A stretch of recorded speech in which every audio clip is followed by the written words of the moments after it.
Aw tulo bɛ wa FM de mankan la nin waati in na ka bɔ Mali la Bamakɔ an bɛ Zeno Media sanfɛ Facebook ani YouTube. آراء العلماء في الدين والحياة دونبو كحكلا ديننا أن ينميالا آراء العلماء في الدين والحياة دونبو كحكلا ديننا أن ينميالا oye walandaye mibi talike dinena ani kibariyawla ani seko ani dongola ani hadamadenw nyanamaya tabulo bela jelena araul ulama fi din wal hayat donbaw ka hakla dinena ani nyanamaya oye walandaye mibi teme shende fiyen shuru sanfɛ juma o juma k'a daminɛ nɛgɛ kaɲa tanana ani militi 5 fɔɔ ka taa bila nɛgɛ kaɲa 12 la araul ulama fi din wal hayat dɔnnibaw ka hakila dinɛ na ani ɲɛnamaya la o ye walanda ye min bɛ labɛn ka se aw ma aw balimakɛ musa baba sila fɛ fasalu ahla zikri in kuntum la ta'lamun sadaqallahu alazim.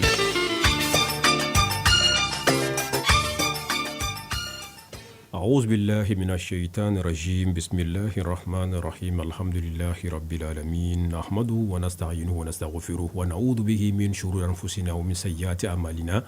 من يهده الله فهو المهتدي ومن يضلل فلن تجد له وليا مرشدا والصلاة والسلام على أشرف الخلق سيدنا ونبينا وحبيبنا محمد بن عبد الله وعلى آله وأصحابه وأتباعهم بإحسان إلى يوم لا ينفع مال ولا بنون إلا من أتى الله بقلب سليم.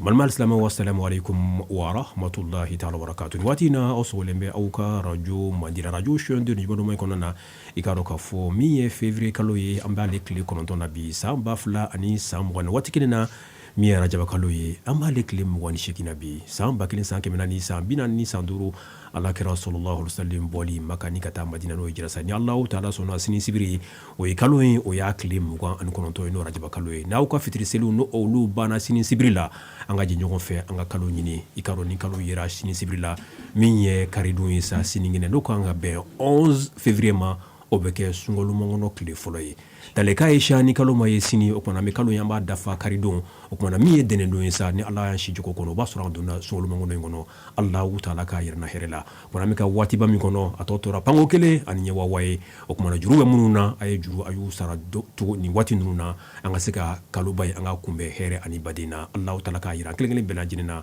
hɛrɛ la inshallah subhanahu wa taala an y'o de fɔ ye dɔgɔkun tɛmɛnen na ni an ka karamɔgɔ kun bɛ ɲɔgɔn fɛ ka bɔ kana jigila n'o ustaz Ahmed Tidiane fo fana ye an ka babu kun bɛ ka minnu fɛn min kan o de ye ni événement ba min n'o kɛra sunkalo rajaba kalo a tile 26 su ni ka don tile 27 kɔnɔna na n'o ye alakira sallallahu alaihi wasallam a ka israw n'o ye a ka sufɛtama ye walmiraja n'a ka sana yɛrɛ nka babu in yɛrɛ nafa kama sa an ye dɔgɔkun 2 kɛ an bɛ ka taa ni a ye ustaz fana fɛ a ye an jidi kuma caman na dɔnnibagaw ye minnu fɔ ani ko in yɛrɛ tɛmɛna cogo min na i ka dɔn k'a fɔ limanajɛkulu y'a ɲini an fɛ k'an ka masala an k'a tɔɔrɔ se n'Allahu taala sɔnna bi juma in na sa an bɛ Allahu taala fo k'a barikada a y'an si jɔ ka bi kɔnɔ an ka se ka tɛmɛ ni a 3e partie ye bigidinla ne ka radio mɔgɔ bolo o ye Mali kansa ye ustaz Ahmed Fofana an bɛ kuma di inshallah. أعوذ بالله من الشيطان الرجيم بسم الله الرحمن الرحيم الحمد لله رب العالمين وصلى الله على سيدنا محمد وآله وصحبه وسلم وبعد السلام عليكم ورحمة الله وبركاته سلام لم يجيكلو بلا جلنفو كان يني على في sigi anya damne herala ala ka kunche herala ala ko domine ambe sigi mina ala kira ko sigi do sigatala ala ko sigi do sigatala ni ko min damne ala ni ala kira koson wallahi ala bi sarola ala kira bi sarola siga foitola ibi sara dafalen sarola ambe ala dili ala kan sara ke sara nyumay amin ya rabbal alamin sabu qur'an ay sara fla defo man amila salihan fali nafsihi wa man asaa fa alayha wa ma rabbuka bizallamin lil abid akoni mami nyuman ke fali nafsihi nyuman ki yere wa man asaa yimin gana gara juguma fa alayha aywa akol labe jigere kana wa ma rabbuka bizallamin lil abid adoki tiki ala ati danfen shitonyo hayya ala ati danfen tonyo ni yimin ni kam minan kono yodeke yo ni rode ika ketare do ma shika ketati ika ketado wala nambe ala dili bara la anga ala dili bara nyumana ala ka bara nyuman keli ala ko noya nya bara juguma ala kan kishoma amin wala tubi dayla ko ni mi juguma nge tubi ka siki ko fe gata Allah taala ma abi ka juguma ya ba datugu ya rabbi ala kan ga juguma on datugu ani nyuma munun ke ala ko nyuma non sabati ala ka nyuma ke le fana ta bani koy ala kira ya fonya hadisa la iyakum wala hasad kumbo man hasidai anna nasi hadisa la wana wako fa innaha ta'kul al hasada yakul hasanat kama ta'kul nar al hatab ni ala kira ka kuma kan wayra ka fo mabi nyuma ke nga nyuma yi kuma do ika ke wala juguma wala bi se ki ka nyuma indu wala ni nyuma ke do ke ko ala ka nyuma yin sabati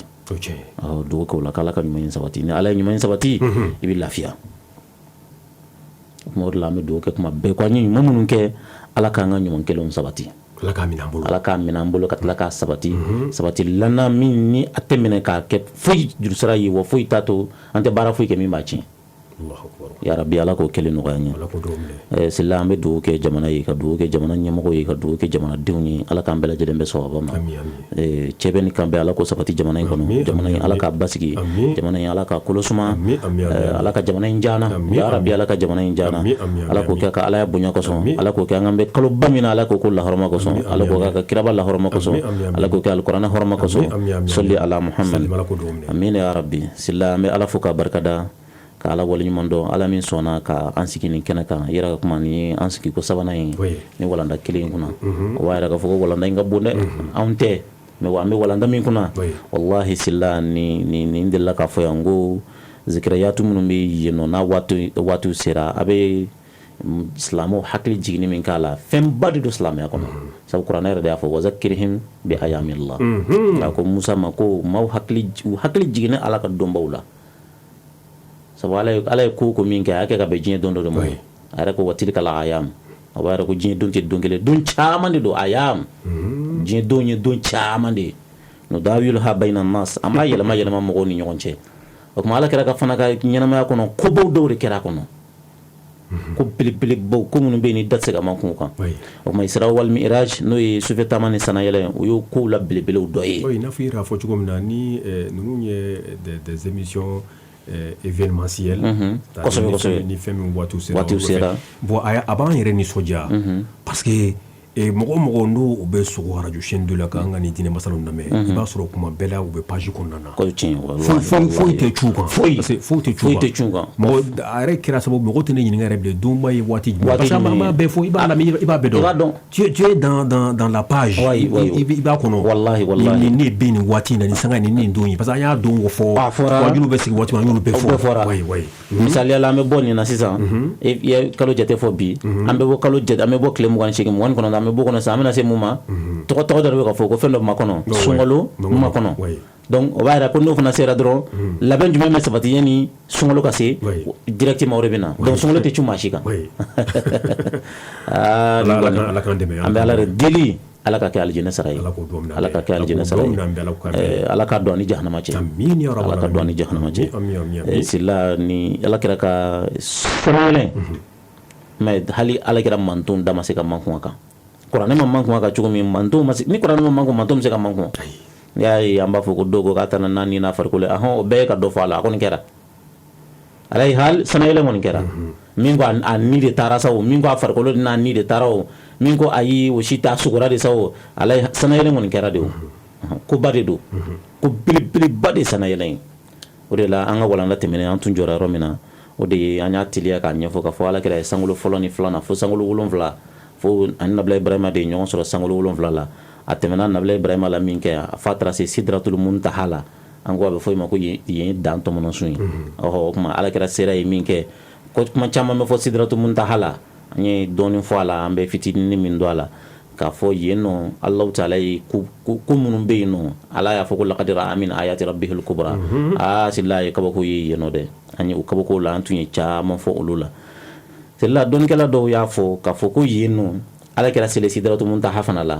ko sedna jibril ko meleke ma ko meleke be kan jo sofula sangulu yi meleke be fana farala nyoga ka ke sofuye ku jo arana ko ma me jo nga misiri kono arana chugumi meleke be joro chugola ko ala kera sedna jibril ala kera ta tege ma ka fo ko ede ka silni mo ko yi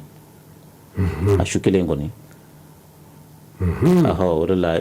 ab fama chugumi na ko imamul mursalin re don na do fana ka fama wati kele na ko imamul malaika malaka ka almami mo shukelen fana ko ala kira yi joko fla walma witru ka wode keni an fm meleke wi sidratul muntaha la ore la farako aka fasamantiya bangina ala ahli al-ardi summa ala ahli as-sama ma aka fasamantiya bangira dugukolo ka danfon ga sabula nabi nyum ni kira ko fsani dugukolo danfan bay o ma ale kera almami ni ka jolu nya fe ka selini uluyi bunyani korta solo noyi asira sangulo fana la no sidratul muntaha ulu minum meleke to sanfe o ma ko ay joko kelen selini ulu fana no witri donc abe ko ma shafi sel dugukolo la kata witri sel sangulo la ni meleke wi ma kira nabi nyum ni kira ko almami wati mina wati kelen fana la kira meleke fana ka almami wati kelen salla bil malaika ni donna do kay riwaye minum balan donna chama ya foka foko ka kene o ma ko yor aklalin ko selini la sa sirna jibril sor la ki jere yira la aka jibril sawra la ko man to yo fo joni kaman ke mo woro o ma ayo funi ko o dak o ira ala kira la yin sallallahu alaihi wa sallam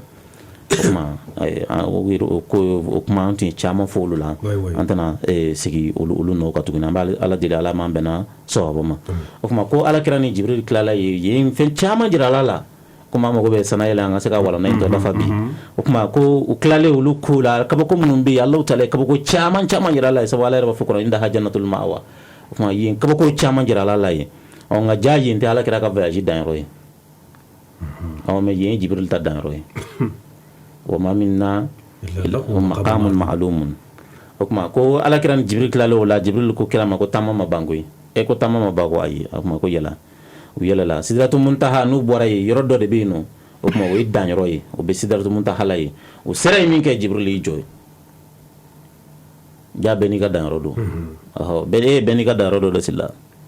beni ga limited do ko qur'an fa ko fo wa ma minna ila lahu maqamun ma'lum jibril ko ala kirama ko aw meleke fenwo femine wa ma minna meleke shite awna fa ka so o dan rode bola ma'lum min doni wi tsaka te yinga parce que ale re jibril re be yoro mina na ye ala kirama ton ka table iba soro meleke chaman siga se fa meleke chaman siga se de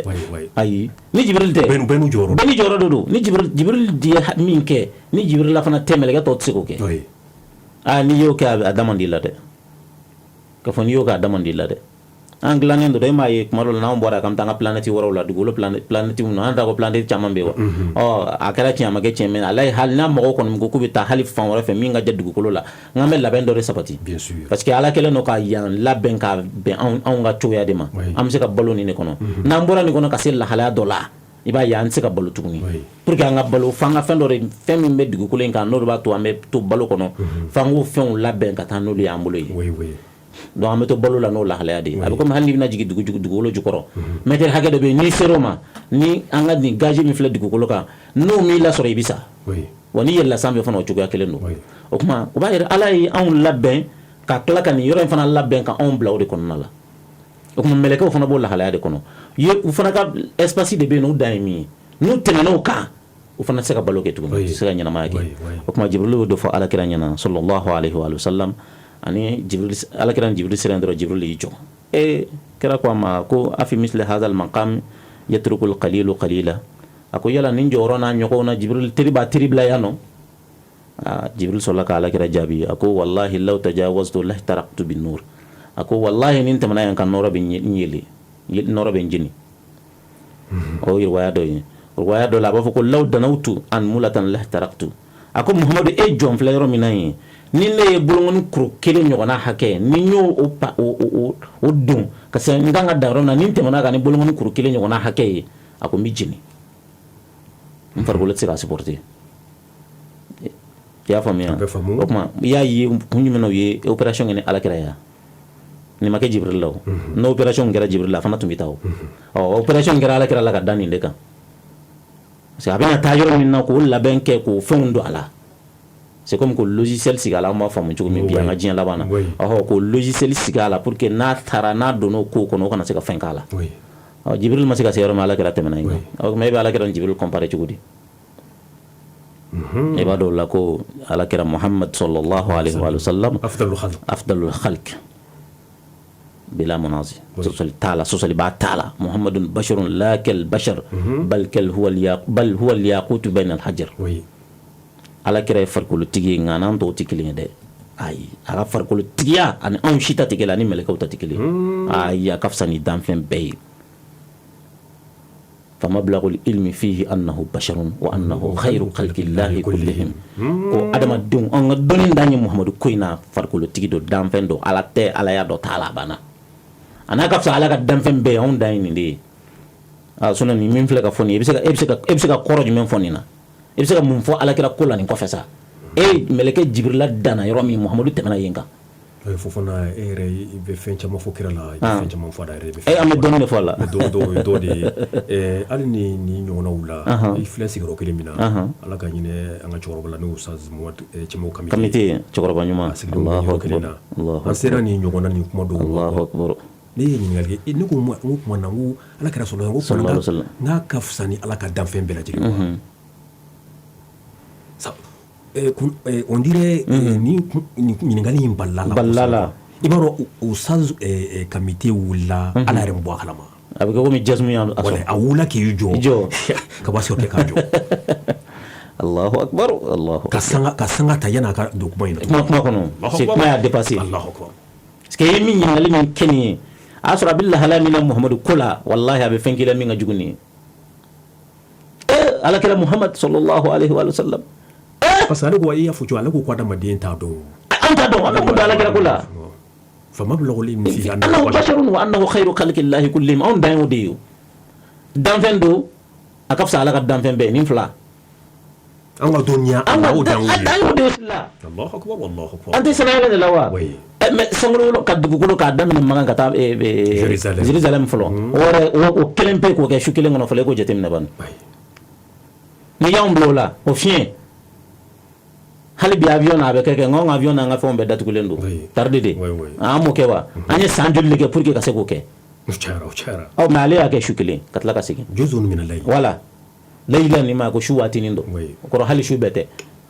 o ma kɛ wa ka bɔ yen ka taa fo sankolo 7 sanfɛ mɛlɛkɛ Jibril ko yi a ka Jibrila sawuro la kaman 600 k'o bɔ k'o fɛn sɛ faama wulila i hakili ma tiɲɛ o tuma e ye danfɛn sugu jumɛn ye sa mais min ka n'i kabakoya sa mais Jibril jɔlen filɛ nin ye ko ni n tɛmɛna yan ka hali bɔnkolonin kuru kelen ko la taraktu n bɛ jeni wallahi n bɛ jeni ni n tɛmɛna yan na n bɛ jeni n bɛ yɛlɛ mais Muhamadu tɛmɛn'o la sallallahu alaihi wa sallam mais e bɛ Muhamadu in bila min ye alakira Muhamad e b'a bila min na jumɛn kɔnɔ sa e b'i n'a sanga ko jumɛn de la sa e b'i n'a kɛ kelen ko kelen jumɛn de la i n'a bɛ ɲɔgɔn sɔrɔ mun kelen de la sa k'e n'a ye kelen o la o tɛ yen foyi tɛ yen k'i ni Muhamadu ye kelen o la fo n'a kɛra an bɛɛ adamaden qul innama ana basharun mislukum walakin hunaka farq yuha ilayya wahyu de bɛ kɛ ne ma wahyu bɛ kɛ ma wahyu ye mun ye e t'a dɔn ne t'a dɔn alakira Muhamad de bɛ wahyu dɔn nka an b'a dɔn ko wahyu ka girin sabu kuranɛ aya fila dɔrɔn n b'o d'i ma an bɛ tɛmɛ i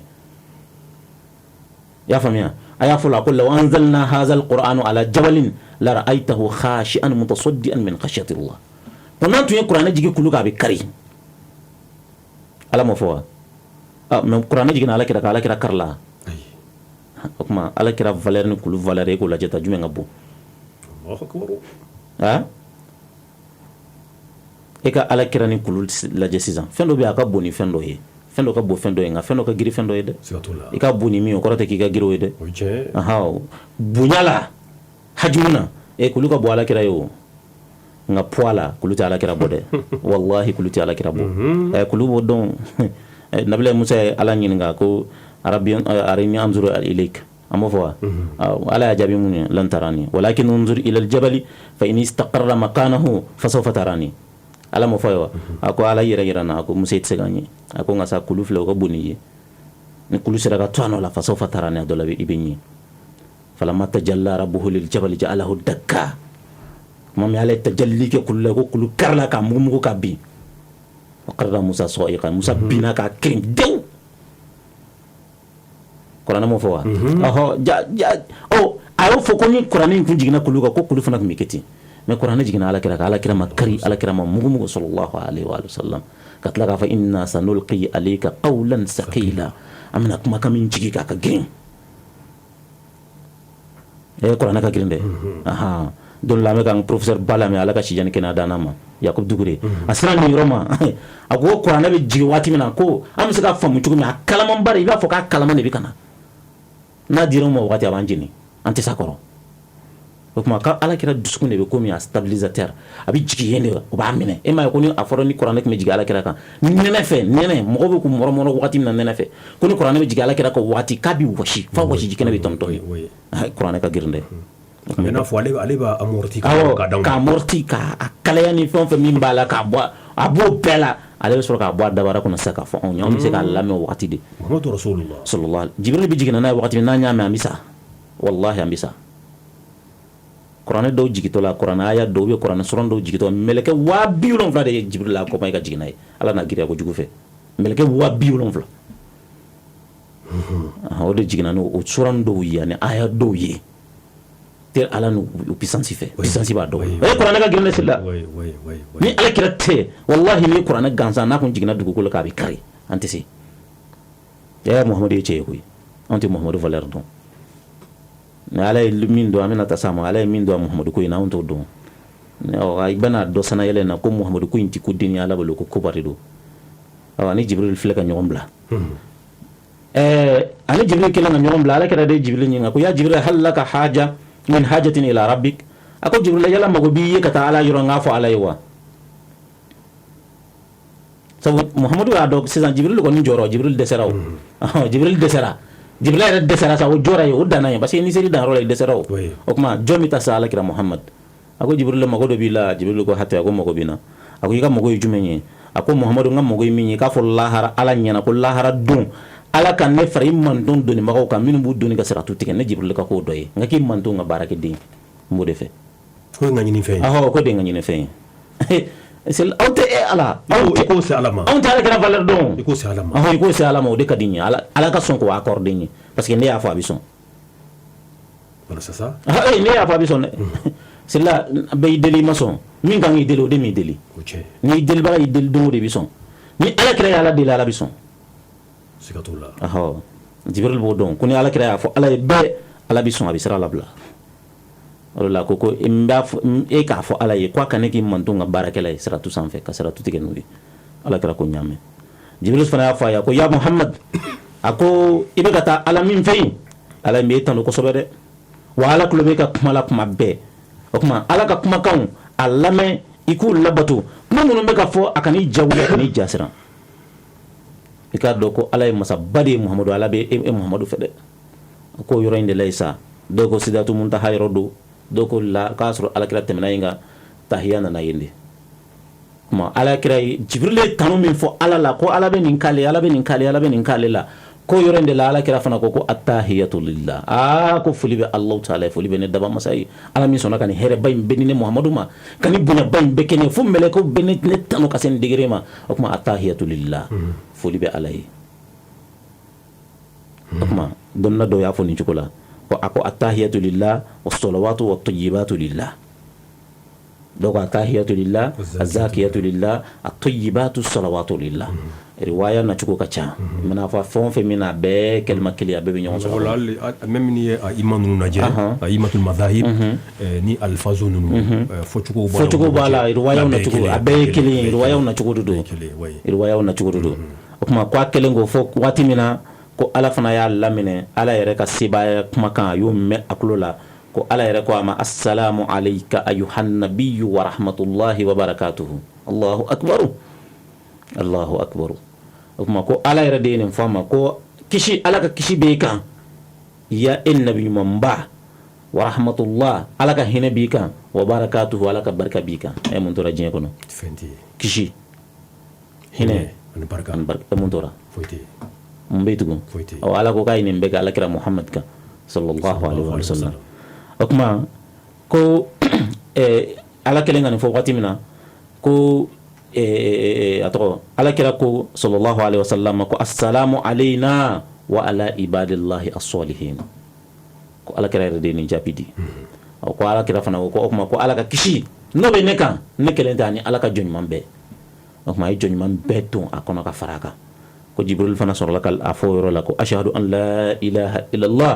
wa ashhadu anna muhammadan abduhu wa rasuluhu riwaya fana launa cuku gacha ashhadu an la ilaha illallah wahdahu la sharika lahu wa ashhadu anna muhammadan abduhu ana cuku gacha ina fama min fuka amen fota hiya la gacha o fana riwaya do de ana na cuku mina ana sinqa minuna o kuma lafzu gacha la ni be kelen droni ma ko meleke o de ni foka ala kira ni ala dala mineni ni aw ala yi fo bina fo tahiyya yere darat bayna Allah wa rasulihi wa jibril jati ni yere do ma ala dofo ala kira dofo jibril dofo ma ala kira ani meleke aw qur'an fa nana jume fe adira ala de ma aydi jibril mo nana di ala kira ma ni fam mi fara ko boro sabako ni o sabako ni ika de tara salami ngoni fe an hakla ambe kan to sira fe o ambe kan ni fe fanay o kuma ko sayyidina jibril ale ni ke ku dala mine o kuma ko ni kera min ke ordre dira ala kira ma sizan ko udnu ya muhammad kire na o kuma ko ro la sa nya fo nga sigite menona ka fo ala kira fara ko sana yele do ko akira ni buraku ye do ka makeni buraku ye mais alay hal ala kira ni fon fe min bora dugu ko ka yela be dana sidratu muntahala ama ka fon fe sidratu muntaha ko fe fo ma yele na ala kira kilente akilendro ala kira kilende yele na ni fo ma yele ko do ko rafrafu ko na tay do ko rafrafu ko tapila mado aw fenze ni ko ni ale ka ay buraku kon tew ale ni buraku tikile ala segon ale min buli buraku tsego buli kalokele ale ka tili buraku ye shen keme o kuma ko rafrafu ko de nana ala kirata sallallahu alaihi wa sallam o kuma ko ani jibril ni ala kilale ni kuma la ala kirare ba fo hadisa la ko summa zujabbi fi nur ako o ko fe uduna ni noro badingere kono sadi ndona ni gon meka yi meka do noro de kono kata nenye be fon fe mina sa sabu sangolo tible dugukulu tible ete sangolo ko de lawa sangolo ko kuma bana awa ala kira ya ala kira tarawram no te sangolo yi am ba fo ko sanvela de suno sanvela te ay sanvela inte sida tum ta ha ko fe sanvela inte aho ala kira taramina sa ko kun ne ko ni min jati ko ni ako hijabu wa biuno fla angoni yoteme hakli kon be mina wo wi ala kira de kote sallallahu alaihi wasallam hijabu wa biuno fla hijabu kelen ni nyonche bo don ka bo sangolo la kata dugu kolola o masafa o masafa o nyogo wa biulo fla ko ni hakli be mina nyu de tike antene norilla nore kon na la ko ni abe nore kata aho e tamune fo isa wala kira ko nere tarasa kata ako ntara se yoro dola ako melekeu ka somi hadama don danfon somi re o tikara ka bonela piu c'est comme danfon ti ba ko foi ti nana blo nyere dusku nana blo la hala ya de kono sisa c'est di foi de tibli foi danfon ti oui nana blo la hala ya de kono jawgoro ka serero la ko danfon nyere ya bla piu atro ala ni ala kira de chensa danfon ti wala kira min fami ko damare fo nga min kira yebso ko nyefo e bo kalama wala kira ko hisu yere de tunna le la piu danfon hisu yere de tunna akina fo danfon ti yere ale ko ale blalo o halu de kono sisa ako yoro la sa ale kuma kando me Allah taala hijabu wale ne kuma kando che o kuma kay me ka fo ko subhani sabaqati rahmati ala ghadabi subhani o kuma o jonk makan sisa o ala bayre kuma kande senya be ne alay ne ka hine o de kona nga diminye nga hine o de be nga dimin sanfe nga hine o de be nga dimin sanfe wale ni kuma kay me akulo la ala be kan subhani Allah subhanallahi kadi alay ko jugu subhanallah o kadi alay de ni mambe subhanallahi fo itito ko fe fiu subhanallahi kuma bay min ka bo ala yoro la ko jugu ma wala hal ni ko bakara qur'ana ra ko na arab sanga ko subhanallah anga wala sikite mono hakla ko mono nga kosbe sayyidina jibril ba fe sayyidina ibrahim ya fala kida ka fa man to ko aljina jiru sunya subhanallah de man be fa jiru sun tur aljina kono afako subhanallah alhamdulillah la ilaha illa allah allahu akbar kunini fo jiru sun tur aljina kono aw kuma subhanallah yekuma bayde ni na fo kira ba fo chugo mina subhanallah wa bihamdihi subhanallah alazim allahu akbar silla yekuma bari foni ni folika no folika no bari bala ni khani jurum gara ko bajikana tan yibe kan fa ba kudi bajikana ta aba kudi fuka ba thaqilatan fil mizan silla ni kuma girin bade de kuma kan ga girin ku jugu wala maki hakli to ala ka to ka fo ni be seli kono ba ni be seli kono subhana rabbiyal a'la subhana rabbiyal azim abeto kele subhanallahi wa bihamdi abbe seli kono la ya do re wa fo ko Allahu ta'ala be mereke o garseni ni kuma kan flain la ilaha illallah muhammadur rasulullah subhanallahi wa bihamdihi subhanallahi alazim sella kle kono shen keme mami nga bara ko ni keraye sella la ba ka kabo ko yirla de wallahi ni kuma kan flain Allahu akbar makam bawdo de Allahu akbar makam bele de nuni wallahi ay nuni makam lazamu no fanya do ya fo chugum ko ya la kira ko de ala kira ko do sa ala kira te fente islami no ne ala kira te munne be je kono ma amaga suganya la amaga suganya dama wallahi ala kira ko te fuiti kun in kuntum tuhibbuna Allah fattabi'uni yuhibbukum Allah fattabi'uni ne Muhammadu yuhibbukum Allah ay ni bala fetu ala kira ko wallahi ni matu ala kira ko ala tifa ala magoti la sa mo ko imbe Muhammadu ko ala kambe so ami ako ale bo la wati mina ko ale klobala ala be ka fo ko udnu ya khayral bariyya udnu ya Muhammad udnu gere dan fo na so harema gere ya Muhammad gere na udnu aho ni sunyente ka fo ko ala ka jala kira la sunyente ay ala mo bi rodor la katayo ala ka hadratul ilahiyya di abi tayi ndinga ala rezatu ko fo ko ni ala kira ka janyo no ko te o sunyen ko te way o sunyen ko te frante sunya ko te ay a mo be ala kira la rodor la ba fe muhammadu ka gere yende la na zatu yin yoro ko te oni ala kira manjaw zatu yin nan shi manja sallallahu alaihi wasallam وهو الظاهر وهو الباطن ظاهر من فرا على فم بانغا كوجو با دوغ لا ويات لا كالا يرو كاجا لا ده على من جاي لا على بي كلام على بي كلام واتي بي يرو على بي كلام بي يرو على بي نيون في وهو معكم اينما كنتم على ما نو بي يرو على ذات كوتي نا كم محمد كا غري يرو منا او يرو دو دي نت سكا غري كودو رغلان على بوليو لا رشيلا كلمه كا فندو رغلان كا بلا ينو oye aka mas ay jeglan jebe ordre min ko ala bolo jebe ka barake je ka fem bela jele me arshu de la ak mo waru ni 120 aka istawa u yoro de beno ala kala ka gere yende la kame yende ma don na chama ko ti ko yero inde ko do ak ma arshu 120 la de ko ala kala tarafu yi sabo ala kala tarafu ka ta se yoro la ala kala ko bigi be sebeli min ke bigil lawhul mahfuzula o sebel ke tola o be sebeli min ka le o mangam ma klola القلم وسبلي من قالوا من ما كل لك لو المحفوظ يا نيلا وشكلي قال رشي يا نيلا على كلام محمد صلى الله عليه وسلم يا اكو مين لا رشي لا ناكو كان ناكو كان بو فوق بو مامي حكلي ما فرو كو ما كبو حكلي ما كجو اهو سبلا كو كل رشي مثال فتيله كل رشي انيك سانغلو ولون فلا ني دغما كل ولون فلا كون يو بلا رشي كرفه kwamba da misali miwa kabe ko min mami tari jo knu kono sari fore kono na la amba famu chuko mina ya famia wana desert kan kene jeba kan yoro mi bi joki kinin fleki numan fleki ko fleki nyefle sari fo sangulo dugulo be noro nyokona ite foyi e ga ta dorme duru wala ma dorme fla war ganani quoi e ga to la flu ko kono ka soro kana soko do ka tanyini oui obiya est-ce qu'il y avait des KFM blay beaucoup jina kono fin sangulu wolon bla dugma ko wolon bla bella ci koro ci goninde la pour que ka famu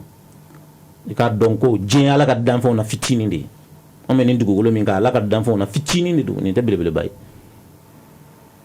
inna allaha ala kulli shay'in qadir ni ala ko limrihu min ayatina kum mo tantanga ko di yira ala ko bodi yira nga ko kabanan ko yira ala laqad ra'a min ayati rabbihil kubra ko bamun be ala bulo o tamashin bili bamun be no ala o de yira ala kira la nishu sallallahu alaihi wasallam o kuma ko ala ko kale ka gere la ko min qur'ana ba fo cigum na fakana qaba qausain aw adna o la nya fo donna chaman tar ka fo ni ala de ko parce que ala kira ko nin kera ale la yinde ni makale la dugu ko kon oui ko kuma ko ni nye ato sidratu muntaha sanfe ko min kera ko ni nya dodi ko ni fem mun kera yeno ko ni kuma ko ala kira ko kale gere la ale be ka noro tike ale be ka teme noro la ko ale nana se fo na se la rushi sanfe la fo kana se ala ba fo ramna ko arrahmanu ala al arshi istawa o yɔrɔ in dɛ ko ale taara se fo ka taa se fo ka t'i jɔ yen nɔ ko ala k'ale ma ko Muhamad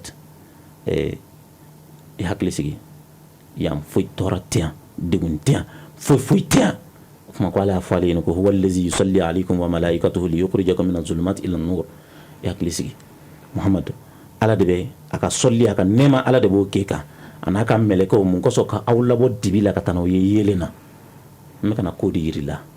dugukolo kana a bɛ komi dibi de i bɛ yɔrɔ min na nin de yeelen hakika ye o kuma kɛra ni alakira ye sallallahu alaihi wa sallam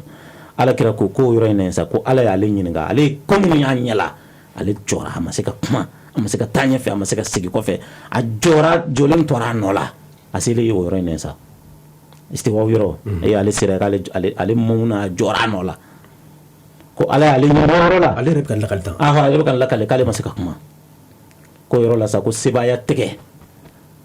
yadu rahman a ka rahmaniya yadu o sebaya tɛgɛ de ye tɛgɛ min n'a se ka ɲɛfɔ tɛgɛ min n'a se ka lakali e tɛgɛ ni ne tɛgɛ ɲɔgɔnna tɛ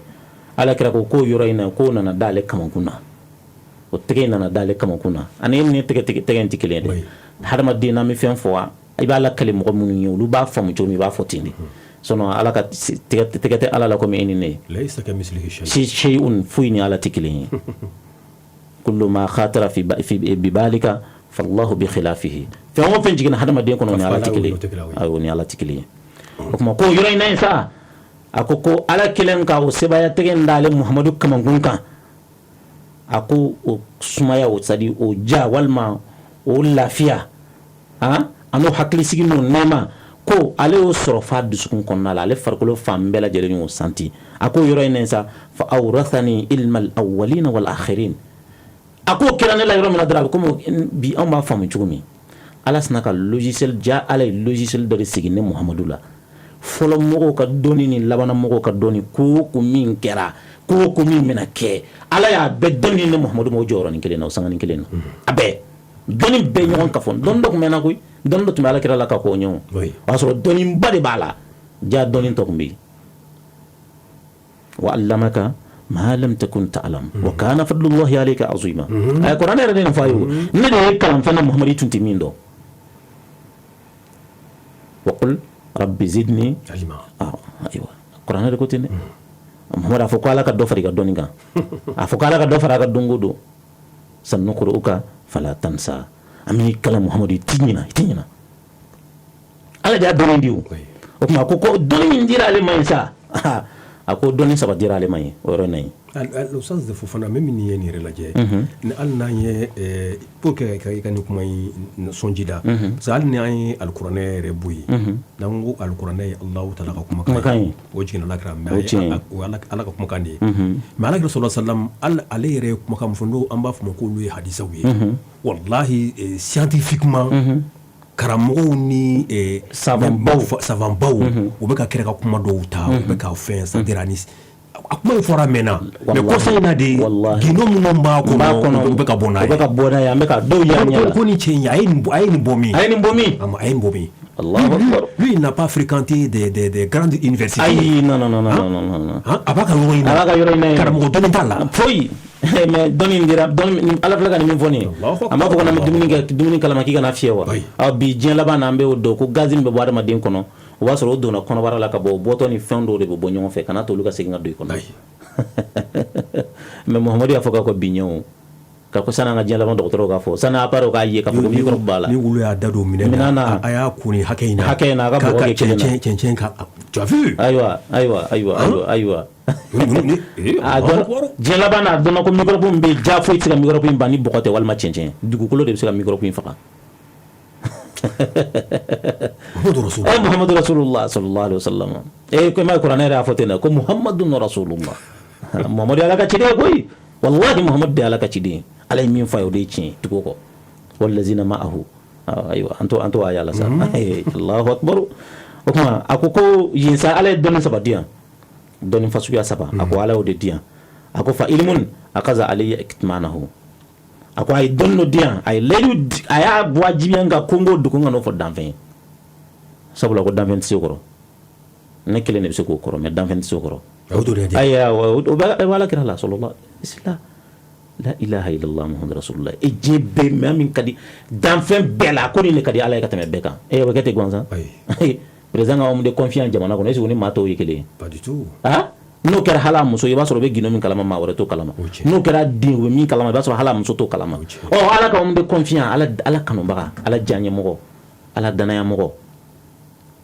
o de ye alakira ye sallallahu alaihi wasallam pour que k'a faamu a danfɛn bɛɛ la alakira de ka di ala ye ni danfɛn bɛɛ ye ma fɛn o fɛn bɛ ala bolo gindo la a y'a bɛɛ di alakira de ma fɛn o fɛn ni danfɛn kan k'a dɔn alakira b'a bɛɛ dɔn fɛn o fɛn ni danfɛn dɔ kan k'a dɔn ala y'a dɔn di alakira de ma siga t'a la mais ala tɛ dɛ ala tɛ alakira tɛ ala ye ala y'a fan si tɛ alakira la ala tɛ ala den dɛ ayi ala den tɛ denya ta ni ala cɛ qul in kana lirahmani waladun fa ana awwalul abidin nin bɛɛ la ala ka jɔn de don wa ala jɔnya o de tuma di alakira yɛrɛ sallallahu alaihi wasallam o kuma a ko o ye dɔnni fɔlɔ ye a ko dɔnni filanan wa ilmun khayyarani fihi dɔnni dɔ bɛ yen a ye sagoya di n yɛrɛ ma maa min ka di n ye n b'o d'o ma ni n m'a di fana foyi tɛ n na o tɛ yen wa Hashim tɛ Kuluba jamana kelen tɛ ko jamana kelen bɛ ka fɛn hali minnu bɛ président ni ministère la i b'a sɔrɔ nin fɛn saba de bɛ yen fɛn dɔw bɛ yen hali ni bɛ bɔ ministère la i t'o fɔ hali ni bɛ bɔ président la i t'o fɔ parce que n'i y'o fɔ jamana bɛ ci o tɛ tiɲɛ wa fɛn dɔw bɛ yen olu tɛ se ka fɔ jamanaden bɛɛ ye o bɛ fɔ dɔw de ye o tɛ tiɲɛ wa fɛn dɔw bɛ yen ko fɛn bɛɛ ye o diyagoya ye n'i m'o fɔ jamana bɛ ci fana o tɛ yen wa mais n'o fɔra ko ɲɔgɔn kɛra alakira i b'a fɔ ko tɛ se ka kɛ cogo di ko non ko alakira ka dɔnni dɔw bɛ alakira kɛ i n'a fɔ alakira n'anw bɛɛ ye kelen ko kuranɛ ko innama ana basharun yuha ilayya ko wahayu dama de dira ma ko ye kuranɛ ko kuranɛ kɔfɛ ko dɔnni wɛrɛ tɛ alakira la sabali la hawla wala quwwata illa billahi al-aliyyil azim sila silamɛ bɛ sɔn ka nin bɔ a da kɔnɔ ka nin fɔ alakira ma sallallahu alaihi wa sallam silamɛ bɛ sɔn ka nin bɔ a da kɔnɔ mumini min dalen bɛ ala la dalen bɛ kuranɛ la i bɛ sɔn ka nin bɔ i da kɔnɔ ka nin fɔ alakira ma la hawla wala quwwata illa billahi al-aliyyil azim sila ala ka limaniya d'a ma ala kan sɔn hakili ɲuman na ni hakili ɲuman ye hadamaden cɛ a banna kalan tɛ kalan dama tɛ ala ka hakili ɲuman d'i ma ka kodɔn d'i ma o de ye ko in na belebeleba ye o kuma alakira sahabaw tɛ yen wa Seydina Ali ani Seydina Abubakar ninnu Seydina Abubakar tun tɛ alakira nɔ kan Seydina Umar tɛ yen wa Seydina Usman tɛ yen wa mais munna alakira b'a fɔ ko ana madinatul ilm wa aliyun babuha o kuma Ali ye dɔnni sugu jumɛn sɔrɔ Abubakar ma min sɔrɔ an bɛ wulibali ye dɛ Seydina Umar ka wagati la a sɔrɔ alakira fatura dɛ yahudiw nana ɲininkali kɛ a y'a fɔ minnu bɛ nin fɔ ko si yahudiw nana Seydina Umar ɲininka don min na ni ɲininkali in kɔfɛ ni Seydina Umar b'a fɔ ko lawla aliyun la halaka Umar o tɛ yen wa Seydina Umar y'o fɔ don min na k'o kɛra ka da mun de kan n ko yahudiw nana ɲininkali dɔ de kɛ silamɛya kɔnɔ a don k'u bɛ ko alakira tɛ yen dɔnnibaga tɛ yen k'u bɛna silamɛya da k'a kantigɛ n'u ka hakilila jugu ye o don Seydina Ali de ye silamɛya sauvé o mais Seydina Ali y'o dɔn min sɔrɔ Seydina Umar tun tɛ alakira nɔfɛ wa limaniya tɛ Seydina Umar la wa a tɛ ala dɔn wa a tɛ siran alakira a tɛ siran ala ɲɛ wa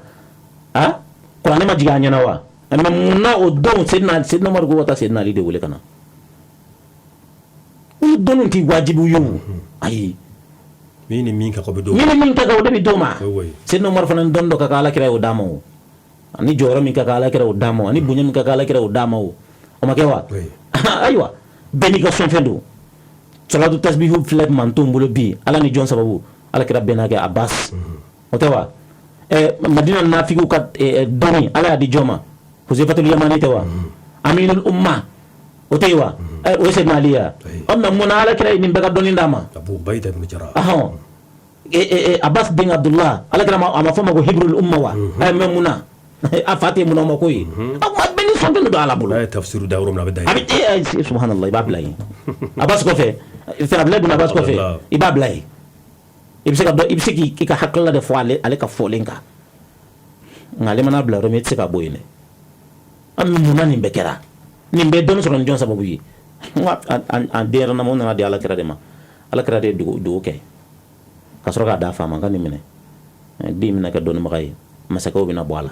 alakira m'a fɔ wa e dun ko k'a tɛ ko ani e ye kelen ye e k'o fɔ tan kɛ alakira de ko masakɛw bɛna bɔ a la o ma bɔ a la Dawlatul Abbasiya ma sigi a ma san 100 ni kɔ kɛ wa mais n ko alakira y'a fɔ ka sɔrɔ a ma kɛ Turki min y'a dayɛlɛ Constantinople min y'a dayɛlɛ alakira m'a fɔ wa Muhammadul Fatih ala kira ma ka fɛn fɔ ka sɔrɔ a ma kɛ wa mais o kuma sila ala ka limaniya d'a ma o kuma ala kira ka dɔnni dɔ dira ma maa min ka d'a ye a b'o d'o ma wa hali sini ala kira bɛ dɔnni di hali sini wallahi hali sini ala kira bɛ dɔnni di hali su in na ala kira n'a manton dɔ kalan su in na hali su in na wallahi wa rabbul kaaba hali su in na ala kira b'a manton sɛbɛn dɔ kalan ko dɔ la o i b'a kɛ fana a bɛ kɛ khayyarani fi o sɔgɔya bɛ ala kira bolo fo lahara siga t'a la a ko dɔnni wɛrɛw fana bɛ ala o di ma o ye amu ye lil ami wal khas n b'o di bɛɛ ma o dɔnniw caman bɛ yen kuranɛ y'o dɔ ye a bɛ hadisa minnu fɔ sariya ɲɛfɔli olu y'o dɔ ye donc pour que i k'a faamu dɔrɔn dɔnni ye saba de ye al haqiqa al ma'rifa al shari'a sariya de ye amu ye bɛɛ dama ka kan o la mais ma'rifa khiyaru b'a bolo o de la mais haqiqa o bɛ ala kira dɔrɔn de la sallallahu alaihi wa sallam c'est là ni an bɛ se ka min fɔ ala kira ka sana yɛlɛ na k'a fɔ kuba minnu kɛra nin y'a belebelebaw dɔ ye o kuma min tɛmɛna ni ala cɛ ye sa kuma caman fɔra o la ni waati la ko don an tɛna se k'a fɔ k'an bɛna o bɛɛ ɲɛfɔ ala kira yɛrɛ kɔni b'a fɔ ko nin bɛɛ lajɛlen kɔfɛ sa yɔrɔ ala kira ka sana yɛlɛ na kuma caman fɔlen don ko yala ala kira yɛrɛ ni ala ye ɲɔgɔn ye wa yɔrɔ an ka walanda daminɛ la an y'a fɔ k'an tɛna n da don o la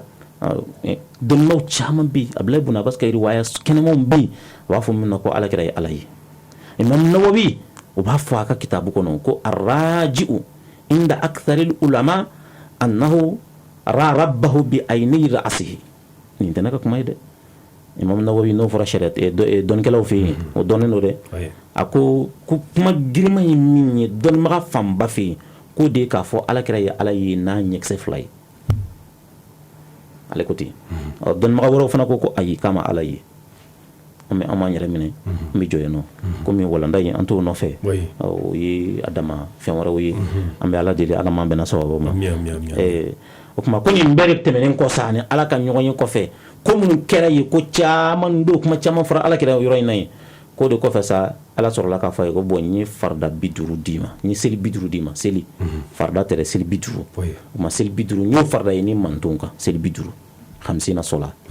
o tuma ko n y'o d'i ma i ni manton o tuma an bɛ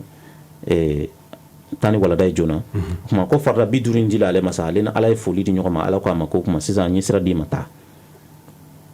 o tuma taa ale taara cogo min na a bɛ ka segin o cogo la a bɛ na a nana fɔ ka na tɛmɛ sidratu muntaha la ani Jibril ɲɔgɔn ta ye o tuma nale sa a ye Jibril y'a ɲininka ala ye mun kɛ a ko a ye seli 50 di yan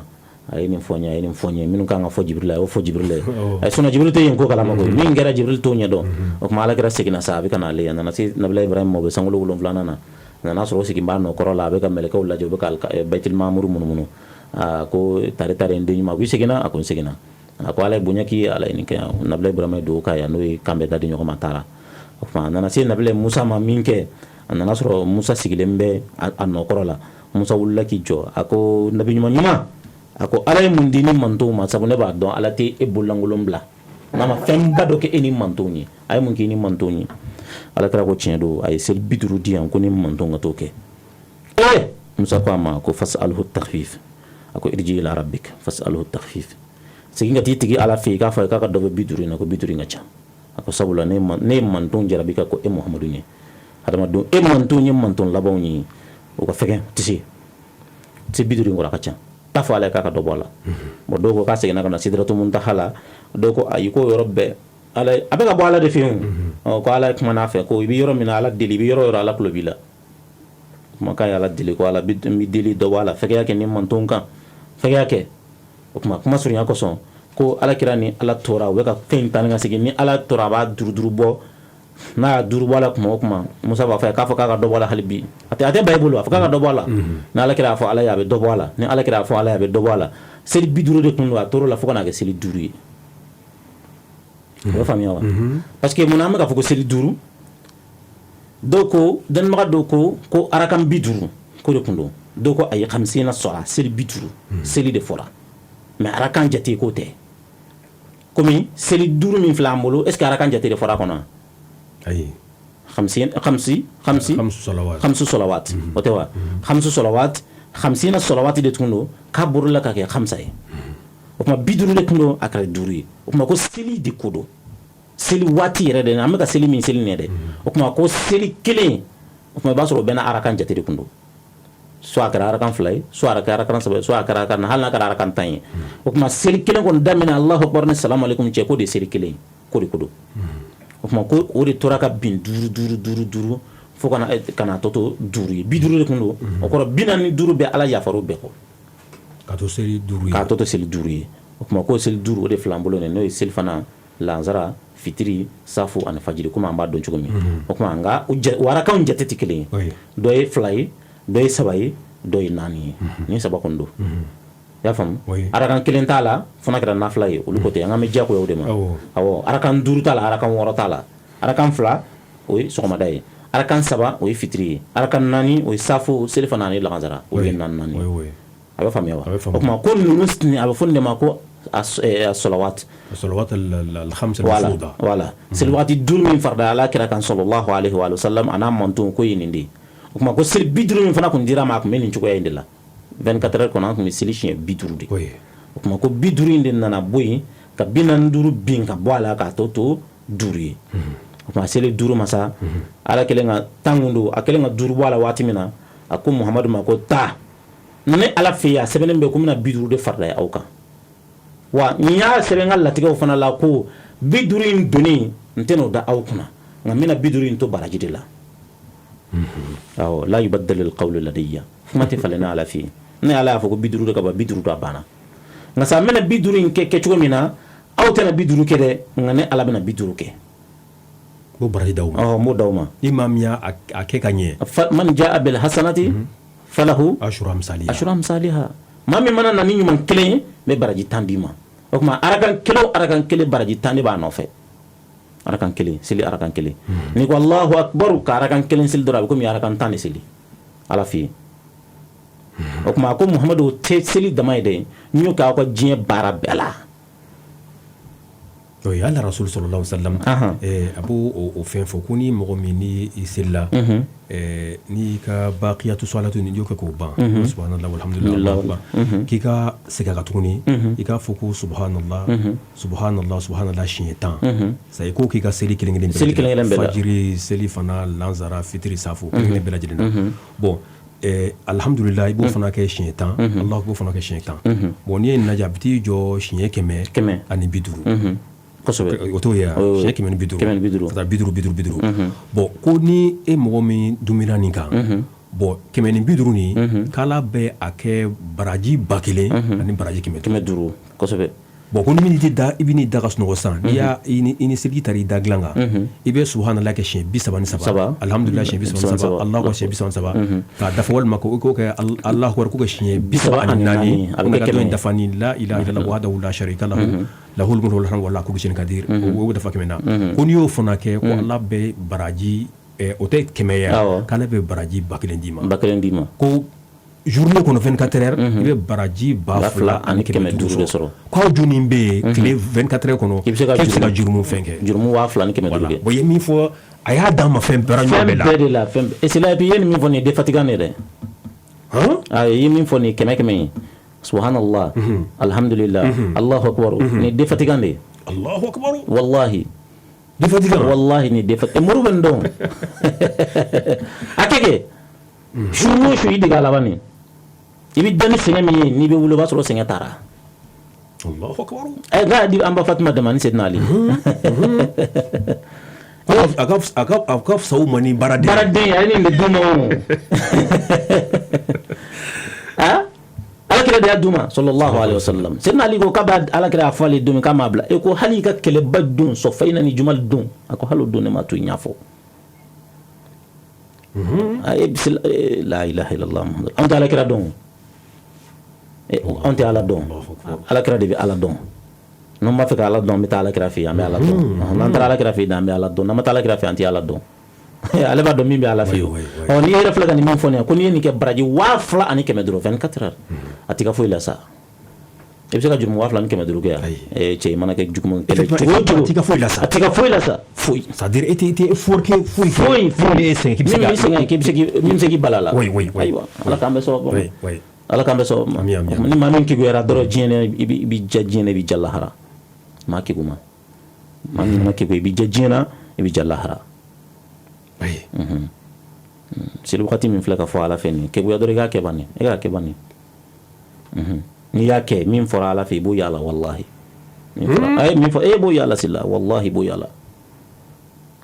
kuranɛ kan da wala tamutuna illa wa antum muslimun ti kɛ silamɛ est ce que i bɛ se ka kɛ silamɛ ni tɛ seli ya seli in ye silamɛya jɔsen belebeleba dɔ de ye i tɛ seli kɔni i tɛ silamɛ i tɛ silamɛ ayi o de la Abdulahi ibn Umar ko seli wagati 50 de tun dira alakira ma jɛnɛba koli tun ye siɲɛ 7 ye ni ɲɛgɛnɛ kɛra i ka fini na i b'o fana ko siɲɛ 7 ko ni 3 de tun dira alakira ma ɲɔgɔn fɛ pour que saniya ka dafa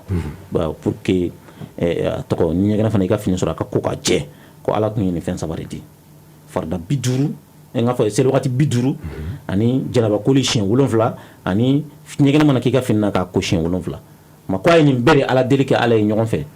ko 7 min tun bɛ jɛnɛba koli la 6 binna k'o tɔ to 1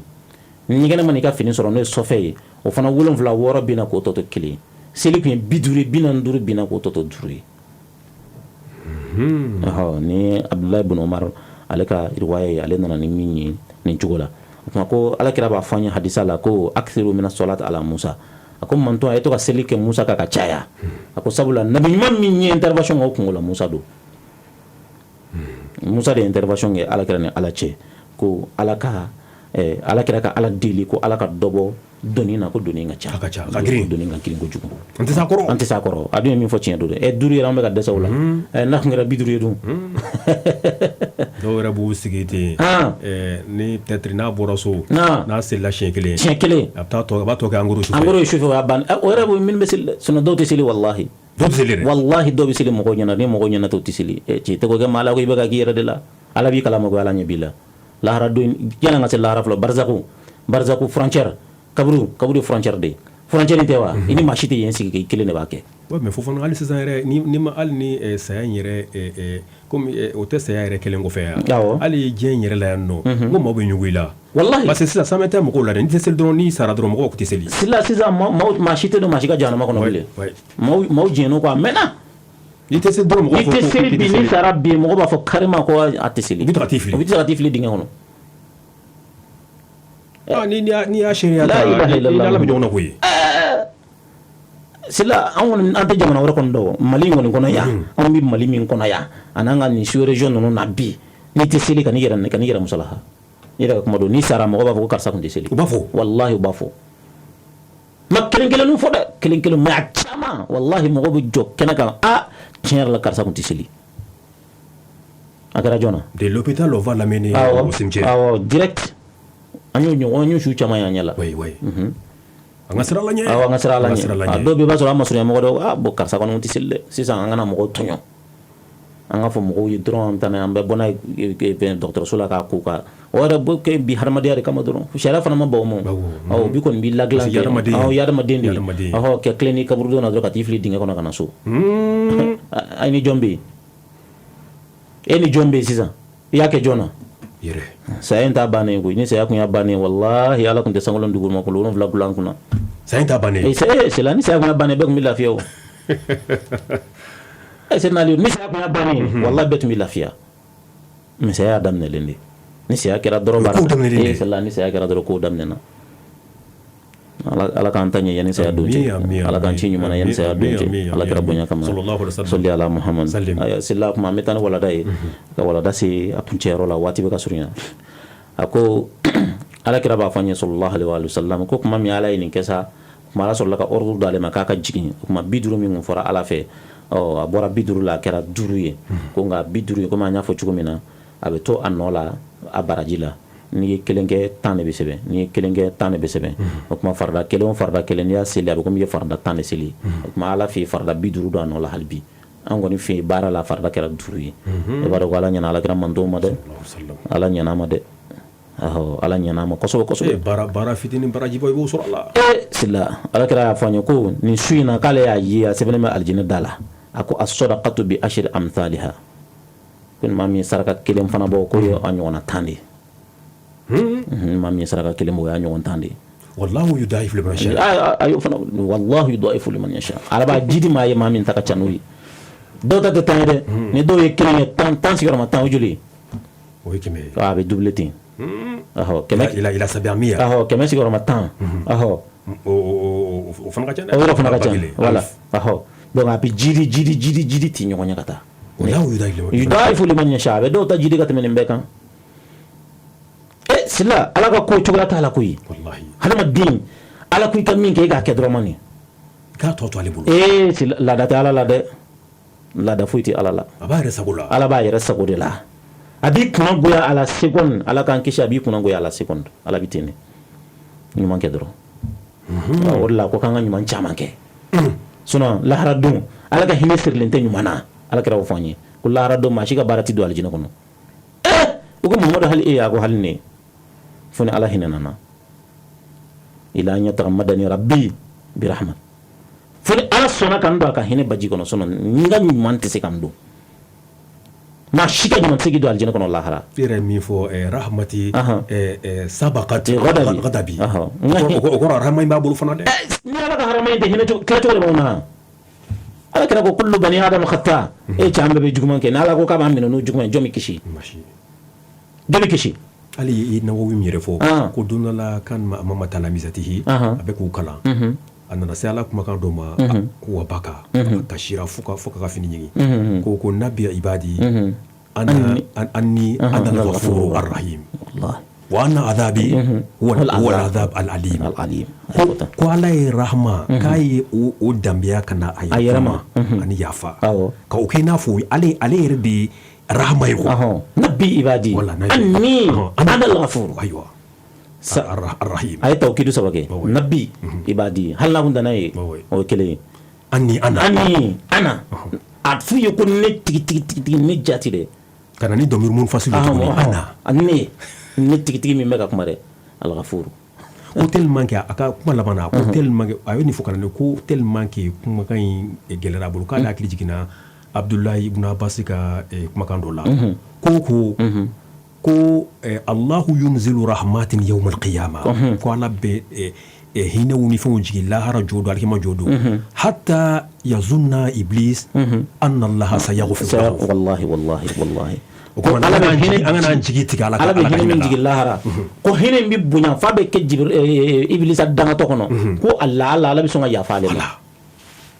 a dɔla ala bɛ sɔn ka yafa ma ala ni hinɛ bonya kojugu ni ko bɛ ka taa cogo min ta a sɔn ka yafa ne fana la taqnatu min rahmatillah inna Allah yaghfiru dhunuba jami'a ma kan jigire tigɛ ala la mɛnɛ o de ye kojugu ye da ala la dɔrɔn a ka hinɛ ka bon mais hinɛ ko kan i malasa dɛ wala fala ya'manu makrallah kan i malasa nka kan i jigila tigɛ ale ka hinɛ la kan'o kɛ fiyewu e bɛ fitini min kɛ dɛ a bɛ min kɛ k'e sara o ka bon n'e ta in ye o fana n'i kɛra hɔrɔn ye n'i kɛra masabɛ ye masa min ye nin bonyaba in kɛ e ye i fana kan k'a bonya i kan ka bonya k'i yɔrɔ jɛ ka bɔ la ko ta la wallahi sila o de shukuru yɛrɛ ye ala jɔn fɛ ala barikadali o tɛ ka dumuni kɛ ka ji min ka so ɲuman jɔ k'i da kɔnɔ ko alhamdulillah o tɛ ko ye ayi ala ko i ka min to o to ye o de ala bari o de shukuru belebeleba ye ijtinabul ma'asi yɔrɔma diɲɛ ala tanama kow la o de shukuru fɔlɔfɔlɔ ye ɛmɛ sabali ye saba ye wa sabali min ka bon sabali bɛɛ i b'o dɔn o de ye as-sabru anil ma'asi ka sabali ka ala kota ye k'a to o de ka bon sabali bɛɛ ye o de ka gɛlɛn a bɛɛ ye fana o de ka bon a bɛɛ ye wa barikada min ka bon barikada bɛɛ ye ka ala tana ye k'a to yen ala ye hɛrɛ min k'i ye ko ala bɛ tigɛ jɔn na ala ye hɛrɛ min k'i ye i bɛ kɛ i yɛrɛ dɛmɛ n'o ye ka ala kota n'o ye ala tigɛlen ala tigila ala y'a den ma de pour que i k'ale bato mais ala ye hɛrɛ den ma i bɛ ka taa ala kota n'a ye ka taa sobaw jɔ jɛnɛya kama ka taa sobaw jɔ dulɔmin kama ala ka wari dilen a ma di ma nin kama wallahi ala ma di ma nin kama o ka go ala ye dɛ o ka go ala ye kojugu sila i yɛrɛ ka kuma to ma min ala ye hɛrɛ k'i ye e ma se ka ala bato n'o hɛrɛ fo ka taa ala kota n'o ala bɛ tigɛ i la wallahi ala bɛ tigɛ o kuma ala k'an kisi o ma dɛ ala k'an kisi o ma o kuma sila ala kɛra sanayɛlɛ kɛra nin kɛcogo la ani ala ye ɲɔgɔn ye nin cogo la waati surunya kama ala kɛra ko jiginna a nana fa ni Jibril ɲɔgɔn ta u bɔra Musa fɛ u jiginna ka na fo Baitul Maqdis la o kuma u nana u ye burako ta ka sɔrɔ ka na Maka sila o selen Maka sa ala kɛra ye a ɲɛfɔ dugu jɛlen a y'a fɔ a ka mantow ɲɛna k'a fɔ ko sɔrɔ k'ale tun taara sanayɛlɛ na sila a jugu belebeleba jugu numéro 1 o ye kuma in mɛn n'o ye Abu Jahali ye a gɛlɛyara u bolo sila la hawla wala quwwata illa billahi al-aliyyil azim hadamaden ala kira da fo jugu bila jugu bila de écologie fa inna likulli zinimatin mahsudum ala hera do ke ma jugu bila jugu ma ala kira la abu jahal tun ala kira jugu numéro 1 doy utlubul hawaii jabil kitman ni be he ko min ke dugu ka do ke ala kira ta kan ka ma ba ka ko bayira kenaka ika ko te meshila ika hera ko adugo kana to be ka bakalama na asira kenvese na kuma be soro ka yira kenaka ika hera bore la de ama dem sen do wuli to la do bay de karsa bena ke may dro pif farafina malla surtout am fla jamana nga c'est là ala fami nyonya mbolo jugu yade farafimi se fami na kosobe wallahi jugu ya do ni dabali jugu alors que na sera soro na resura na ma minya e here ko la ato kinye fi mais atiga strato la dron kap na fuko karsa de o dron ta hawla wala ko borom na chama dro ko karsa de ni o bale toro o hashidia dron o bale toro o for lamba fo mo yikuma be ka fambe sigidana na sila anga sigidana no mainde harmadin jugu kelema ka mako singor la nyakasa harmadin jugu kelema ka mako singor la fa utafika mashi ya ka hera kono tafika mashi ya aga nema kono nala utafika mashi la fiali odo banga sigida kono ama folo na ka hala ala kira ra nyinke ko bonon tayu bek ma harmadin ki jantu yirala ala de ma kishi baka ngale sababu de blay sababu ta ala de wala fana te sababu li kulli shay'in sabab je fe on fe sababu de bala ni sababu te am mega kuma sisa minu mega on la mengo sababu de baka to baka la men sababu te wa o sababu de wo o babu de sababu de la maka ni yisgi no la ko ala mi mega ta bara jugu ga fana ko ala de ka minu isigi na ala ka bara jugu na be min kile baye wuli anga sababu mine ika sababu ne sababu doy Qur'ana ye furado aban dusukun furake aban farikolo kenaya aban tanga aban protéger c'est là yiri min fle ko kono ni yiri protéger yiri sababu de do pharmacie la jega fale memuna afro bora muna yirula abe bora yiri de la o tewa o kuma ni mami fana yisigi no la ko ala ki banga sababu mine wallahi o baddu da jin ko ne ka ala to ka ala yala wallahi sila ala kambe so ba yara ka kuma do embe ne ya men fo mo yi akunye ka mo la kun ngalo sababu nyin tola ala fe mi haram ya kana ta nyin ala tanafi sababu ta ala tanabulu sababu ala rebulu kana ta jutiki fi ta ala fi sababu tigi ala de do sababu tigi te joyi sababu tigi ala de silango yiri sababu ya me yiri sababu mo yi ama fo makata ma de ayi no wallahi ta beki kloma da mo ga bikita ama fo mo ga bikita bi yere ka kuma e fondo nyina an fe ni ala sona mena di mo ko ma bi insha Allah beki kita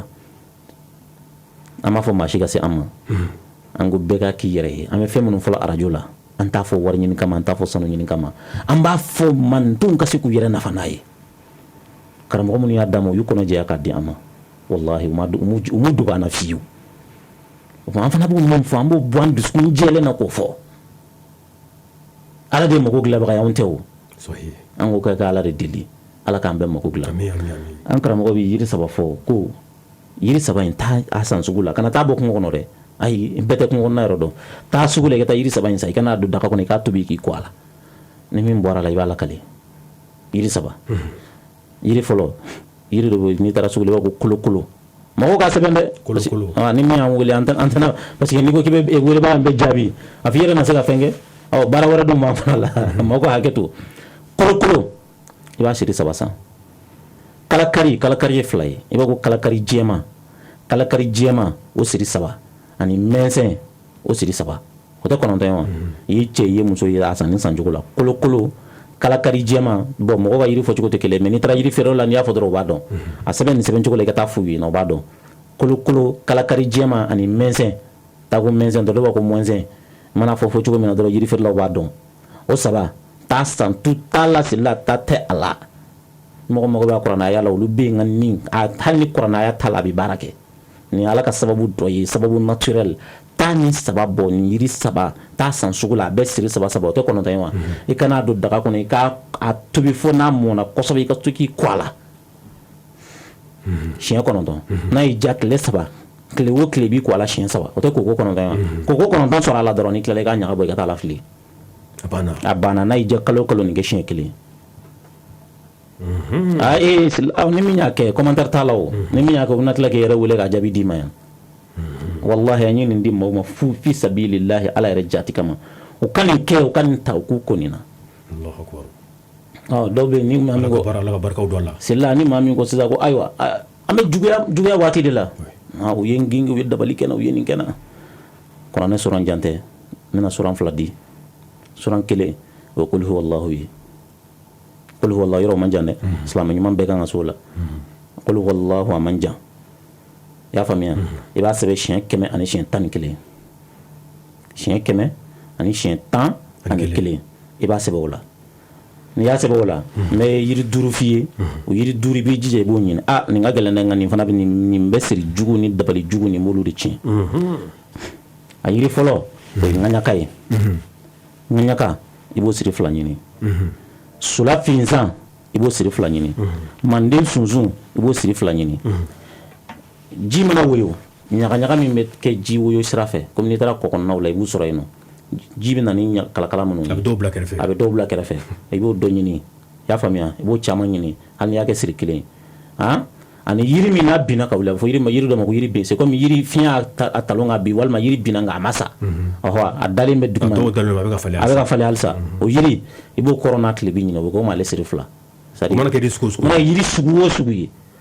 tile mana bɔ tile bɛ jɔ a côté min kan i b'o fara dɔ bɔ tile mana kɛ bin a bɛ jɔ a côté min kan i b'o fara dɔ bɔ o tɛ 5 ye wa i b'o ni qul huwallahu siɲɛ 11 nasi fara ɲɔgɔn kan siɲɛ 100 ani siɲɛ 11 i b'a don daga kɔnɔ i b'a tobi i b'i ko a la n'i y'i ko i bɛ to ka qul huwallahu wurudi siɲɛ 100 ani siɲɛ 11 wa rabbul kaaba hali ni mɔgɔ min ye dabali ala b'a tigi yiri la Allahu akbar wallahi mujarrab sahih mujarrab min al mujarrabat sila ye fɛn min ɲin'an fɛ nin ye ka cadeau dɔ ye de y'a ɲin'an fɛ k'an ka kuma maaw ka ninnu kɛ parce que ni i y'a fɔ maaw kana taa yɔrɔ dɔw la yɔrɔ min n'o ye ala tanama yɔrɔw ye mais i fana kan k'u occuper ni fɛn dɔ ye surtout min ye an ka diinɛ in ye tangananw b'a kɔnɔ ala ye dɔnnibagaw fana d'an ma an b'an profiter tuma dɔ la nin ka di mɔgɔw ma mɔgɔw yɛrɛ ka wale u yɛrɛ ye an bɛ Alahu taala deli ala ka barika don a la don o don an bɛ suratul fatiha kalan fatiha min bɛ kalan an fɛ seli la don o don est ce que an b'a kalama k'a fɔ ko fatiha yɛrɛ ye siri tigɛlan ni dabali tiɲɛlan fɔlɔ ya suratul fatiha wallahi a sɛbɛn siɲɛ 7 sigiyɔrɔma 7 7 sigiyɔrɔma 7 7 fɔlɔ a bɛ kuranɛ kɔnɔ cogo min na shaklu ni tomi ni fɛn bɛɛ b'a la i b'a sɛbɛn ten parce que kuranɛ sɛbɛnna marhala 3 o ye marhala laban de ye o de filɛ anw bolo nin marhala 2nan o de ye k'a sɛbɛn dɔrɔn tomi dɔrɔn de bɛ k'a la mais tɛ shaklu ninnu k'a la i y'a faamuya marhala fɔlɔ i bɛ sɔrɔ k'a sɛbɛn o fana la o ye k'a sɛbɛn tomi t'a la shaklu t'a la kuranɛ tun b'o lahalaya fɔlɔ de la o tuma 7 i b'a sɛbɛn nin lahalaya kelen kelen bɛɛ la siɲɛ 7 a bɛ bɛn siɲɛ 21 ma lemurukumuni kelen kelen dɛ n'i ye cɛ i b'a den 3 tigɛ k'a bisi a la n'i ye muso i bɛ den 4 tigɛ k'a bisi a la kɔgɔfin an bɛ kɔgɔ min dun nin c'est là nin fatiha ni lemurukumuni wallahi ni maa min sɔmina a la fo ka taa saya s'i ma i t'a dabila wallahi i bɛ lemurukumuni tigɛ ka k'a la ka kɔgɔfin dɔɔni k'a la ka sɔrɔ ka dɔ min k'i ko a tɔ la kalo kalo i jija i ka nin kɛ nin di adamadenw ma fi sabilillahi billahi ni maa min ye nin kɛ kuranɛ de don nin bɛɛ ye kuranɛ de ye mɔgɔ tɔgɔ t'a la foyi t'a la nin ye kuranɛ gɛrɛ de c'est là fo nama nu ye déblocage de k'i débloquer san o de ye ninnu ye an bɛ fatiha nin kalan seli la don o don dɛ fatiha nin ye fatiha nafa dɔ de ye wa nin y'a nafaw la n t'a fɔ ko nin y'a la fitinin ye dɛ mais nin y'a nafaw dɔ ye nin ye fatiha nafaw dɔ ye siɲɛ 7 a bɛ kuranɛ kɔnɔ cogo min na minnu bɛ sɛbɛnni kɛ n'i y'a f'i ye ko fatiha siɲɛ 7 sigiyɔrɔma 7 k'a bɛ kuranɛ kɔnɔ cogo min fɔlɔ bɛ sɛbɛn ten filanan bɛ sɛbɛn ni to min dɔrɔn ye sabanan bɛ sɛbɛn foyi tɛ k'o la shakulu tɛ k'a la i bɛ a sɛbɛn o cogo la fo siɲɛ 7 o tuma i bɛ sɔrɔ a bɛɛ fara ɲɔgɔn kan 21 siɲɛ 21 a bɛ bɛn o de ma a bɛ fatiha siɲɛ 21 ma lemurukumuni ni cɛ don 7 ni muso don den 4 kɔgɔfin o de bɛ k'a bɛɛ la kɔgɔ gɛlɛn quoi kɔgɔ min bɛ ni produit ma k'a la komi an b'a fɛ dɔw b'a ko fali kɔgɔ dɔw b'a ko misi kɔgɔ dɔw b'a ko jalan kɔgɔ dɔw b'a ko kɔgɔfin a fɔcogo ka ca n'i taara marabagaw fɛ n'i ko kɔgɔfin dɔrɔn walima kɔgɔ jalan dɔrɔn o b'a dɔn i b'o dɔɔnin k'a la ka dɔ min ka dɔ ko sila ala k'an bɛ sababu ma sanayɛlɛn fayida ye k'a di mɔgɔw ma an b'a deli ala fɛ ala m'an bɛnna sababu ma an b'a ɲini maa si fɛ an bɛ fɔ mɔgɔw ye nin fɔ kun ye mɔgɔw ye arajo de kan fi sabilillahi a hari sere walima i ka sɛbɛn i yɛrɛ k'a ta i k'i yɛrɛ nafa n'a ye a ma fɔ mɔgɔ si k'i ka taa karamɔgɔ fɛ yen o ma fɔ mɔgɔ si ye yanni ka taa mɔgɔ wele n y'a wele a ma n ka telefɔni ta min fɔra e k'a sɛbɛn dɔrɔn ma nin ne y'a sɛbɛn ka hari sere a ma ban wa wallahi foyi ma fɔ ka foyi to yen an y'an kɔnɔ jɛya a yɛrɛ de ka ɲininin don k'a fɔ ni an y'an ka nin kɛ cadeau ye k'a di mɔgɔw ma an fana y'a di mɔgɔw ma fi sabilillah ala k'an bɛ sɔn ma Ustaz fana waati cogo kama an b'a ɲini fɛ i ka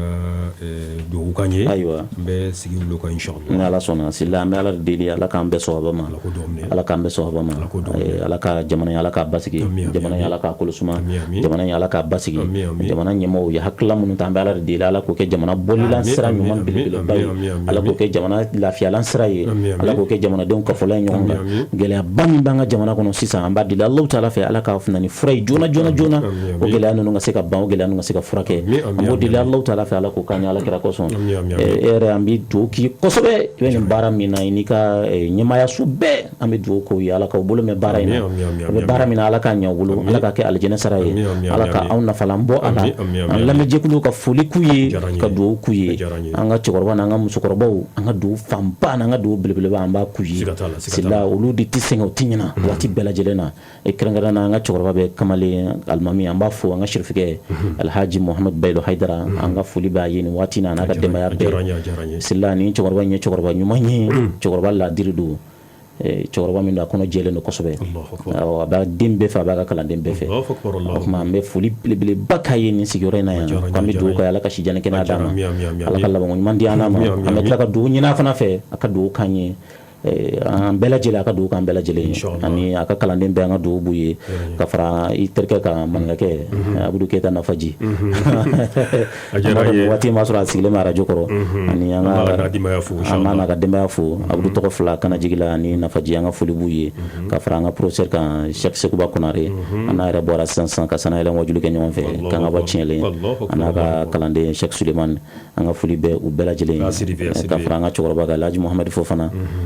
famille Fofana kana jigi la an ka foli b'u bɛɛ ye waati in na ani an ka alimami Usman Sise u bɛɛ tulo b'an na nin waati in na u bɛɛ ka dugawu don b'an ye an fana ka dugawu b'u bɛɛ lajɛlen ye ala k'an n'u bɛɛ sababa ma ala ka hɛrɛ k'an bɛɛ lajɛlen ye ala kɛra bonya kama sɔli ala Muhammad wa akhiru da'wana alhamdulillahi rabbil alamin balimaw silamɛw an ka sigi sira laban na n'o ye an ka nin sigi yaw sɔgɔlen bɛ arajo min na sababu de a ka arajo man di arajo chaîne 2 nin jumadon ba in kɔnɔ i n'a fɔ an y'a fɔ cogo min na an bɛ arajaba an b'a tile 28 na bi n'ala ye sini sibiri rana i k'a dɔn k'a fɔ k'an ka bɛ arajaba a tile 29 ma o ye siga don ye n'an ye fitiriw seli sini sibiri la n'o kan ka bɛn 10 février i k'a dɔn 29 rajab an ka kalo ɲini ni kalo jɔra i k'a dɔn min ye karidon ye sa n'o kan ka bɛn 11 février o kɛ shaban kalo ni sunkalo k'a tile fɔlɔ ye nin kalo ma ye sini sibiri la sa min ye karidon ye o bɛ kɛ rajaba dafali ye tile 30 na ni Allahu taala sɔnna lundi le 12 février o bɛ kɛ shaban n'o sunkalo k'a tile fɔlɔ ye ala ka nin waatiba ninnu Allahu taala k'u yira na hɛrɛ la ala ka jamana ala k'a basigi an bɛ Usaza Betian Fofana an b'a ka téléphone numéro di aw ma ka dinɛ ɲini olu kama n'o ye 65 20 80 80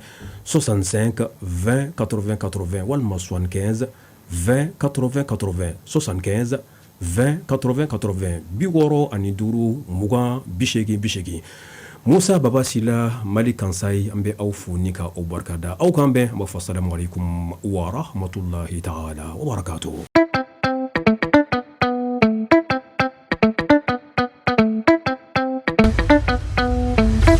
Wa FM ni mɔgɔ min b'a fɛ ka don an ka groupe WhatsApp kan i bɛ message ci a ma ni numéro in na 00223 70 23 56 37 Wa FM aw ka radio